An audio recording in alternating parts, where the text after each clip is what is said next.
ठीक है, तो अब हम करेंगे क्वेश्चन नंबर है हमारे पास थर्ड। अब इस थर्ड क्वेश्चन में थोड़ा सा कॉम्प्लेक्स मतलब लगेगा आपको, बट इतना इजी नहीं है, मतलब इतना इजी है कि आपको इतना इशू नहीं आएगा इस चैप्टर में। ठीक है, तो अब हम स्टार्ट करते हैं। सबसे पहले क्या दे रखे हैं, क्लासीफाई द फॉलोइंग, स्केलर होंगी या वेक्टर होंगी, वो क्वांटिटीज़ बतानी। क्वांटिटीज़ मतलब जिनको इजीली मेजर कर सके। ठीक है, अब उनको इजीली मेजर कर सकते हैं तो फर्स्ट है, पहले हम आपको समझाने की कोशिश कर रहे हैं, टाइम पीरियड। ठीक है, अब मेरे को ये क्लासीफाई करना है कि ये जो क्वांटिटीज़ हैं ये वेक्टर है स्केलर है। तो पहले तो आपको समझा लेते हैं। फॉर एग्जांपल कि टाइम पीरियड के बारे में बात हो रही है, तो अगर हम डायरेक्शन किसी भी डायरेक्शन में चले जाएं, फॉर एग्जांपल के लिए टाइम मेरे पास सेम ही रहता है। ठीक है, कैसे बताऊं, फॉर एग्जांपल ये आपका रूम है जहाँ पे आप इस टाइम पढ़ाई कर रहे हो या ये वीडियो देख रहे हो, और यहाँ पे जहाँ पे मैं बैठा हूँ, दोनों का साइमल्टेनियसली टाइम सेम होगा, वेरिएशन नहीं होगी। समझ आ रहा है? अब आप ये कह सकते हो सर कंट्रीज़ में तो टाइम चेंज होता है कि आज अमेरिका में टाइम इतना और वो हमने फिक्स करी हुई हैं कुछ चीज़ें, बट एक्चुअली में अगर आप वॉच डाल के जाओगे अमेरिका, अगर आप इंडिया में हो, इंडिया में आपने वॉच डाली हुई है स्पेसिफिकली, ठीक है, उस पर टाइम लगभग 12 बजे हुए हैं। ठीक है, और उसी वॉच को अगर आप इस डायरेक्शन में तो वॉच का टाइम तो एज इट इज़ चेंज रहेगा, बस वो कंट्री का स्पेसिफिक जो उनकी अपनी मेजरिंग टाइम यूनिट है वो उन्होंने चेंज कर दिया, वो कंट्री ने अपने हिसाब से टाइम चेंज किया हुआ। समझ रहे हो? एक्चुअली में सन तो उतने ही उसमें रिवॉल्व करेगा ना अर्थ के अराउंड। समझ आ रहे हो? या अर्थ भी 24 आवर्स में ही रोटेट करेगी ना, अर्थ पे कोई इसका डायरेक्शन का इम्पैक्ट तो इतना पड़ नहीं रहा ना, वो तो हमने अपने हिसाब से। तो टाइम में डायरेक्ट मैग्नीट्यूड होता है, डायरेक्शंस का इम्पैक्ट नहीं पड़ता। सो ऑटोमेटिकली ये मेरे पास हो गया स्केलर क्वांटिटीज। ठीक है, अब हम पढ़ते हैं डिस्टेंस सेकंड। तो डिस्टेंस बड़ा इजी है, इसमें ज़्यादा कुछ नहीं करना। डिस्टेंस क्वांटिटीज़ क्या होती है मेरे पास, अब देखो डिस्टेंस सिंपल है, डिस्प्लेसमेंट के बारे में बात नहीं हो रही है, सिर्फ डिस्टेंस के बारे में बात हो रही है।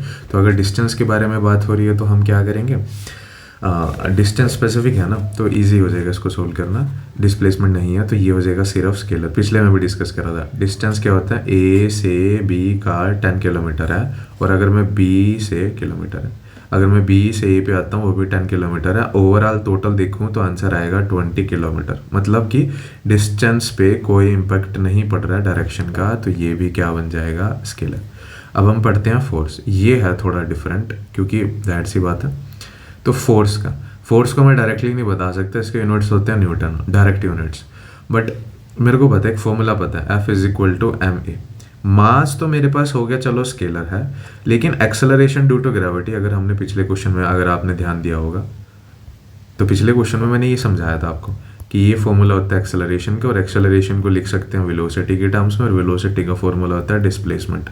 तो यहाँ से अगर डिस्प्लेसमेंट वेक्टर आ गया तो वेलोसिटी भी वेक्टर आ जाएगा और एक्सेलरेशन भी वेक्टर आ जाएगा। ये समझ आया था आपको पिछले क्वेश्चन में। सिमिलरली अगर एक्सेलरेशन वेलोसिटी की एक्सेलरेशन अगर वेक्टर की क्वांटिटी है तो ऑटोमेटिकली जो इसका आंसर भी आएगा, क्योंकि ये टोटल अब क्या बन गई, होल देखें तो वेक्टर क्वांटिटी, तो इसका जो फोर्स भी क्या आएगा वो भी क्या रहेगा मेरे पास, वेक्टर क्वांटिटी। समझ आ रहा है? ये इजी है, ऐसा नहीं है कि जो मैंने कहा है कि ऐसे ही निकालना है आपको। समझ आ रहा है अभी आपको? ठीक है, अब हमारे पास है वेलोसिटी। तो अब इसमें मेरे को नहीं लगता कि कुछ इसका समझाने की ज़रूरत है। वेलोसिटी क्यों समझाने की ज़रूरत नहीं है, अभी तो डिस्कस करा है कि एक्सेलरेशन का फॉर्मूला होता है वेलोसिटी, और वेलोसिटी का फॉर्मूला होता है डिस्प्लेसमेंट। अगर ये वेक्टर है तो इसका फॉर्मूला भी ये भी वेक्टर होएगा और एक्सेलरेशन भी वेक्टर होएगा। तो बस हमारा यहाँ से निकल गया, वेलोसिटी भी बन गया हमारे पास वेक्टर क्वांटिटी। एक लास्ट में रह गया वर्क डन।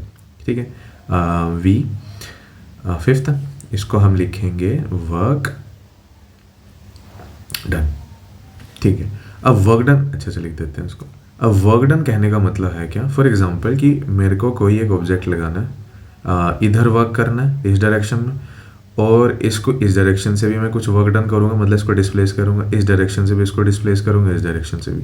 तो मेरी डायरेक्शन में कहीं से भी लगाऊँ मेरा काम तो होगा ही होगा, उस पर डायरेक्शन पे इम्पैक्ट नहीं पड़ेगा। सो ऑटोमेटिकली ये मेरे पास हो जाएगा स्केलर। तो जाहिर सी बात है फोर्स और वेलोसिटी, अगर मैं इसको हाईलाइट करके दिखाऊँ, फोर्स और वेलोसिटी ये दोनों ही होते हैं मेरे पास वेक्टर, और जो उनसे स्केलर होते हैं ये होएगा स्केलर टाइम पीरियड, डिस्टेंस भी होगा टाइम पीरियड, और वर्क डन भी। वर्क डन के और भी रीजंस है कि क्यों नहीं होता, बट अभी के लिए आपको क्वेश्चन अटेम्प्ट करना है तो इसलिए ईजी हो जाएगा। वरना इंट्रोडक्शंस क्रोस एंड डॉट में जाएंगे, फिर हम फिजिक्स के कॉन्सेप्ट अप्लाई करने लग जाएंगे, फिर वो ज़्यादा कॉम्प्लिकेटेड हो जाएगा। तो अभी के लिए अभी इतना समझो कि वर्क डन स्केलर होता है। Okay, thank you so much.